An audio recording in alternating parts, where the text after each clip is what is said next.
Spoilers for everything through Battleground. This is probably my most tinfoil theory yet, but I figured we'd have some fun with it. I'm going to lay out some things that the story tells us outright, talk about some platonic ways that this could work out, and then I'm going to get into the theory that made me really want to do this video as I listened to Proven Guilty for the umpteenth time. And that theory is that Michael's boss ships Harry and the Winter Lady, Molly Carpenter. We all know that Michael's boss sends him and the other Knights of the Cross to wherever they're needed the most. At one point, the place where Michael was needed the most was slaying a dragon and saving Charity Carpenter from it and the evil wizard that ran her coven. This leads to them falling in love and having many children, the first of which is Molly.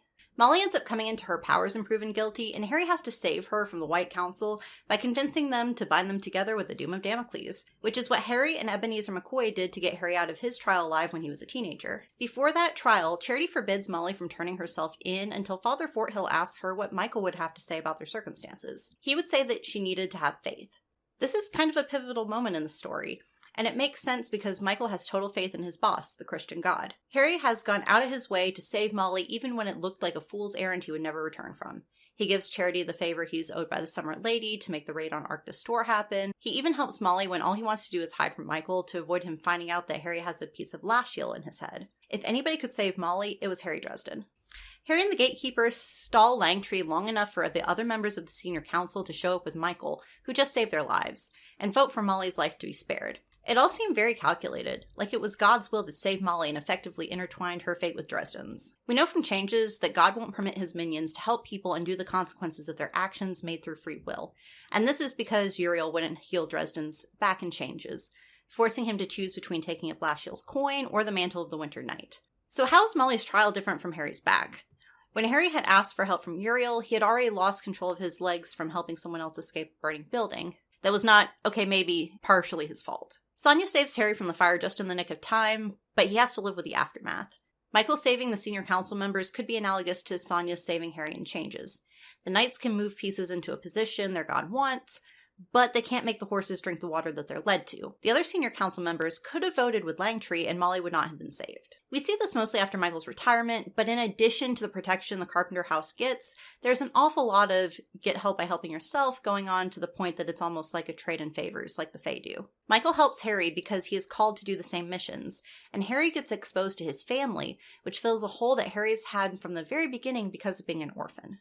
In Grave Peril, in the very first scene where we meet Michael, he tells Harry that it's bad for him to be alone and that he needs a community to be connected to in order to stay away from the dark side. This arrangement, Harry saving the day in exchange for friendship and a surrogate family, seems to be mutually beneficial to Michael, and his boss, the Christian God. Okay, maybe less so to Harry than to the other two, but it's still valid. Harry picks up Lashiel's coin before one of Michael's toddlers can touch it, saving the child from the Denarian's influence. Harry saves Molly from becoming a warlock, and shows her how to use her powers to help people when she sees them as a duty instead of as something to remain unused until they're lost.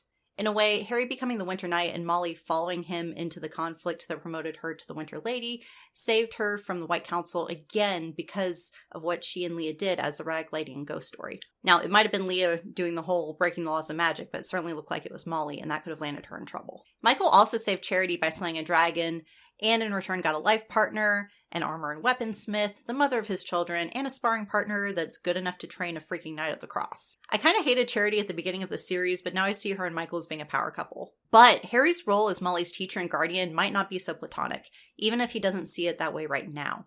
When Molly tries to throw herself at Harry at the end of Proven Guilty, he pours cold water on her, tells her that they have an unequal relationship and that this isn't appropriate, and sends her home to her parents, which is exactly what he should have done. But I also remember a time earlier in the series when he poured cold water on himself to ward off uncomfortable advances. When Harry meets Maeve for the first time with Billy the Werewolf, she offers him some private time with herself and her friend Jenny Greenteeth in exchange for his firstborn child, which is presumed to result from that union. The water symbolizes the refusal of that sort of personal experience. It could have also been a chilly sort of baptism. Molly has a new lease on life. And back in the other book, Harry at the same time warned Billy to not accept anything, even something trivial, and then picks up an entire pitcher of water to pour on himself without thinking twice about it.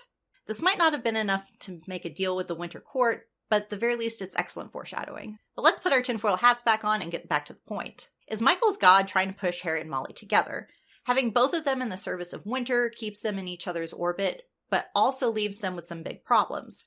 Harry's becoming more and more of a bad guy as time goes on, to the point that a Sword of the Cross can hurt him like it did in Battleground, when he was enraged about what Rudolph did to Murphy. Never forget. Molly is slowly losing her humanity as she comes into the role of the Winter Lady. Harry doesn't want to leave her to that fate, and neither does she. Since Odin said that mantles can be taken off and set aside during Halloween, and practically speaking, they're both adult wizards with the lifespans that come with that, and it's hard to find a partner who won't expire after a couple decades, they could set aside their mantles, enjoy their time together, and at the very least, Molly might not be eligible for the role of the Winter Lady anymore. They could also do all that stuff with their mantles on, have the mantles fight it out and destroy each other, send the fairy courts into an imbalance, and kick off the Big Apocolyptic Trilogy. Or they could do something completely different. The more I type, the less sure about this theory that I get, especially after listening to the very end of Proven Guilty, where Michael suggests that this arrangement is more about God protecting Harry than Harry protecting anybody else. And with this book starting out with things coming into Harry's way to prevent him from using Little Chicago, and then Bob finding that flaw in Little Chicago at the very end, that might very well be possible. But it's always fun to imagine these things, and I had a lot of fun just thinking up this, even if it doesn't turn out to be true.